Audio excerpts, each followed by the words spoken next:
E whakarite ana ngā kura kōhunga o Tāmaki Makaurau, mo te hīkoi whakahe nui ka tū hei tēnei rā horoi nei.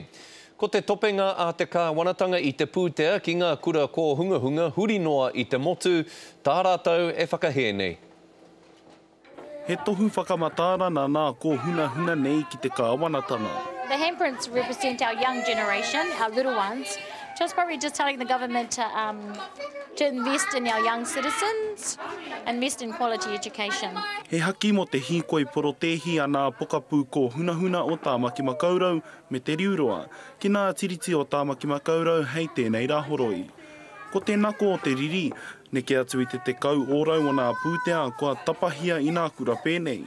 Kei te tiro te kāwanatana ki nā kura, kua whai māhita i nā o rātou tohu mātaurana. Inari kāre e nei māhita e whakae ana. Because they talk about quality education, but we need qualified, 100% teaching team qualified to implement that quality education. He kaupapa tino nui tēnei ki nā mātua o te kura nei. I tērā wiki i kōrero mātou ki te māma o te ao huiarani moana a wanawana mo tōna kōtiro cerebral palsy. Arā kei kore e whai kai ako pai mōna. The quality could go down and it's the children's future that we're looking forward to more and more important to children. Toko ono nā kai ako konei ko tā te kāwanatana me whānoi ho.